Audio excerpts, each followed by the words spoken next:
राजधानी रायपुर के अमलेडी में सत्य मार्ग वेलफेयर सोसाइटी द्वारा संविधान दिवस के दिन कार्यक्रम का आयोजन किया गया। बता दें कि डॉक्टर भीमराव अंबेडकर के द्वारा 2 वर्ष 11 माह 18 दिन के कठिन परिश्रम से भारत गणराज्य के महानतम और सर्वश्रेष्ठ ग्रंथ भारतीय संविधान का निर्माण हुआ था, जिसे लेकर हर साल 26 नवंबर को कार्यक्रमों का आयोजन कर बाबा साहब के प्रति अपना सम्मान व्यक्त किया जाता है। संविधान दिवस के मौके पर मंचासीन रहे सर्व आदि दल के राष्ट्रीय अध्यक्ष अरुण पन्नालाल, इसके अलावा रिटायर्ड अधिकारी सर्जियस मिंज सहित समाज के अन्य लोग भी इस कार्यक्रम में अतिथि के रूप में शामिल हुए। बड़ी संख्या में आम लोग भी इस कार्यक्रम का हिस्सा बने और वक्ताओं के विचारों से अवगत हुए। कार्यक्रम के संबंध में मीडिया से चर्चा करते हुए सर्व आदि दल के राष्ट्रीय अध्यक्ष अरुण पन्नालाल ने इस कार्यक्रम पर प्रकाश डाला और इसकी सराहना की।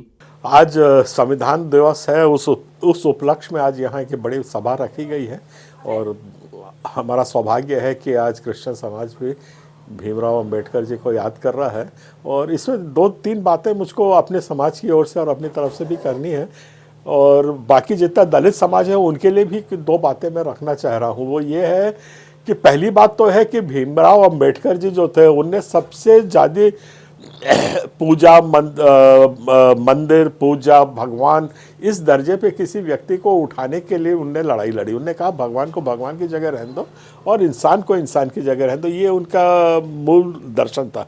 पर आज हम लोगों ने ये किया है कि भीमराव अंबेडकर को ही भगवान बना दिया है, उसको माला करते हैं, पूजा करते हैं, मंदिर बनाते हैं। उससे ये हुआ है कि पूरी भीमराव अंबेडकर जी की जो विचारधारा थी वो पूरी लुप्त होती जा रही है और हम कहीं के नहीं है। यही कारण है कि आज दलित समाज दब रहा, पिट रहा, मर रहा, सभी कुछ हो रहा है। और दूसरी ओर मैं ये भी बताना चाहता हूँ कि भीमराव अंबेडकर जी का टाइम मैं बोल रहा हूँ पर उनके लेख मैंने पढ़े हैं, उसमें क्रिश्चियन समाज को झारखंड के खास तौर से उनने एड्रेस किया है और उनने बोला है ये एक बड़ा चतुर समाज है, बड़ा शालीन समाज है और कोई ताकत नहीं है दुनिया में जो इनको दबा सके, यहाँ तक कि उनकी राइटिंग्स में है।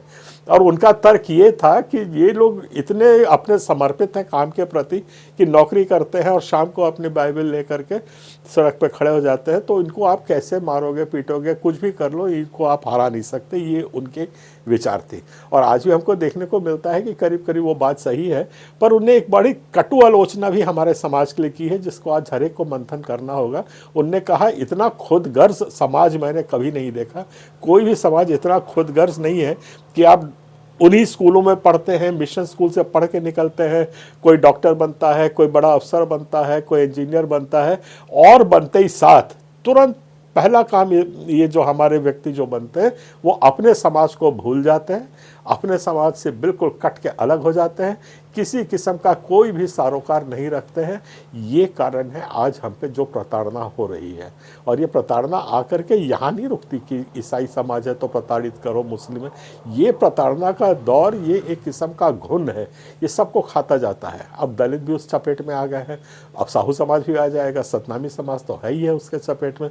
तो जब तक हम लोग भीमराव अंबेडकर जी की बात को ठीक से समझेंगे नहीं और उनको अक्षर अक्षर हम लोग उसको फॉलो करके उनकी विचारधारा का अनुपालन नहीं करेंगे, तब तक संविधान मजबूत ना होगा और ना ही हम लोग आगे बढ़ पाएंगे।